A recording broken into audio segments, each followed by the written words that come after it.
ನಮಸ್ಕಾರ ಎಲ್ಲರಿಗೂ. ನಮ್ಮ ಯೂಟ್ಯೂಬ್ ಚಾನಲ್ ಕಲಾತ್ಮಕ ಚಿತ್ರಣಕ್ಕೆ ನಿಮಗೆಲ್ಲರಿಗೂ ಸ್ವಾಗತ. ದಸರಾ ಅಂದರೆ ನಮಗೆ ನೆನಪಾಗೋದು ಮೈಸೂರು ಅರಮನೆ, ಸಾವಿರಾರು ದೀಪಗಳ ಬೆಳಕು, ಜಂಬೂ ಸವಾರಿ ಮತ್ತು ಆ ಅಂಬಾರಿಗೆ ಪ್ರಾಣ ತುಂಬೋದು ನಮ್ಮ ಗಜಪಡೆ ದಸರಾ ಆನೆಗಳು. ಆದರೆ ನಾವು ನೋಡ್ತಿರೋ ಆನೆಗಳು ಅಂಬಾರಿ ಹೊತ್ತಿರೋ ದಿನ ಮಾತ್ರ ಅಲ್ಲ, ಅದಕ್ಕೆ ಮುಂಚೆ ತಿಂಗಳುಗಟ್ಟಲೆ ನಡೆಯುವ ತಯಾರಿ, ಆಯ್ಕೆ ಪ್ರಕ್ರಿಯೆ, ತರಬೇತಿ, ಆಹಾರ, ವೈದ್ಯಕೀಯ ಕಾಳಜಿ ಇವುಗಳೆಲ್ಲವೂ ಒಂದು ದೊಡ್ಡ ಕತೆ. ಇಂದಿನ ವಿಡಿಯೋದಲ್ಲಿ ನಾವು ಆ ವಿಷಯಗಳನ್ನು ತಿಳಿದುಕೊಳ್ಳೋಣ. ಮೊದಲನೆಯದು ಗಜಪಡೆಯ ಆಯ್ಕೆ. ಆನೆಗಳನ್ನು ಆಯ್ಕೆ ಮಾಡೋದು ಹಾವೇರಿಯ ಮಠಿಗುಡ್ಡೆ, ನಾಗರಹೊಳೆ, ಕಬಿನಿ, ರಾಂಪುರಂ ಕಾಡುಗಳಂತಹ ಸ್ಥಳಗಳಿಂದ. ಸಾಮಾನ್ಯವಾಗಿ 12ರಿಂದ 14 ಆನೆಗಳನ್ನು ಖರೀದಿಸಲಾಗುತ್ತೆ. ಈ ಆನೆಗಳಲ್ಲಿ ಪ್ರತಿಯೊಂದು ಪೂರ್ಣ ವೈದ್ಯಕೀಯ ಪರೀಕ್ಷೆ ಮಾಡಬೇಕು. ಹೃದಯ, ಉಸಿರಾಟ, ತೂಕ, ವರ್ತನೆ ಎಲ್ಲವನ್ನ ಪರೀಕ್ಷಿಸ್ತಾರೆ. ಆನೆ ಕೇವಲ ದೊಡ್ಡದಾಗಿರೋದ್ರಿಂದಲೇ ಸರಿ ಅಂತಲ್ಲ, ಅದು ಶಾಂತವಾಗಿರಬೇಕು, ಜನಸ್ತೋಮವನ್ನು ತಾಳಿಕೊಳ್ಬೇಕು, ಅಚಾನಕ್ ಶಬ್ದ ಬಂದಾಗ ಕೋಪಗೊಳ್ಳಬಾರ್ದು. ಅದಕ್ಕಾಗಿ ಅರಣ್ಯ ಇಲಾಖೆಯ ಅಧಿಕಾರಿಗಳು ಆನೆಗಳನ್ನು ತಿಂಗಳುಗಟ್ಟಲೆ ಅಬ್ಸರ್ವ್ ಮಾಡಿ ಯೋಗ್ಯವಾದದನ್ನು ಆರಿಸ್ಕೊಳ್ತಾರೆ. ಗಜಪಡೆಗೆ ನಾಯಕ ಅಂದರೆ ಅಂಬಾರಿ ಹೊರೋ ಆನೆ.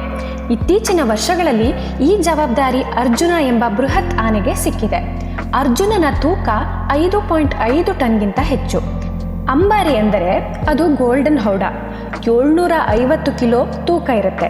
ಇದನ್ನು ಹೊರುವ ಶಕ್ತಿ ತುಂಬ ಕೆಲವೇ ಆನೆಗಳಲ್ಲಿ ಇರುತ್ತೆ. ಅರ್ಜುನ ಅಂಬಾರಿ ಹೊರೋದಕ್ಕೆ ಮುಂಚೆ 6 ತಿಂಗಳುಗಳ ತರಬೇತಿ ಪಡೆದಿರುತ್ತೆ. ಪ್ರತಿದಿನ 5ರಿಂದ 6 ಕಿಲೋಮೀಟರ್ ನಡೆಯುವ ಅಭ್ಯಾಸ ಮಾಡುತ್ತೆ. ಜನಸ್ತೋಮದಲ್ಲಿ ಶಾಂತವಾಗಿರೋ ತರಬೇತಿ ಕೊಡ್ತಾರೆ. ಹಬ್ಬದ ದಿನದವರೆಗೂ ಅರ್ಜುನ ಲಿಟ್ರಲಿ ಮಿಲಿಟರಿ ಡಿಸಿಪ್ಲಿನ್ ಆಗಿ ಪ್ರಾಕ್ಟೀಸ್ ಮಾಡುತ್ತಿರುತ್ತೆ.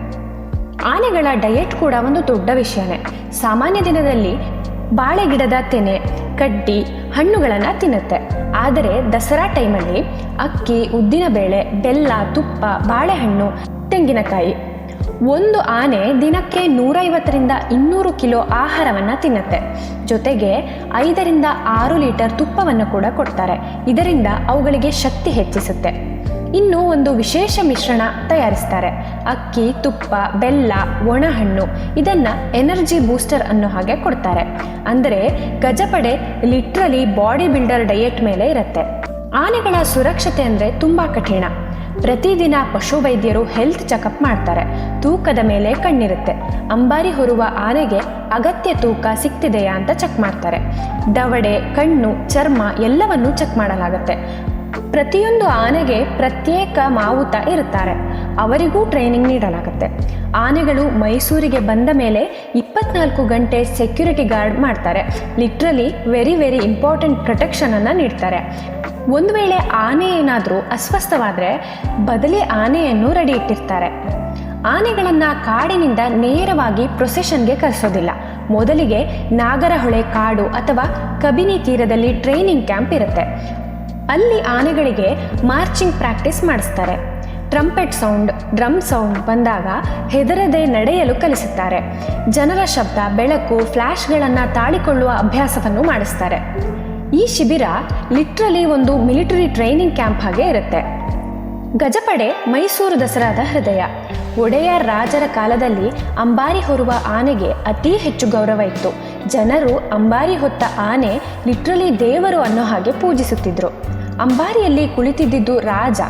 ಈಗ ಅದೇ ಸ್ಥಾನದಲ್ಲಿ ಚಾಮುಂಡೇಶ್ವರಿ ದೇವಿಯ ವಿಗ್ರಹ ಇರುತ್ತೆ.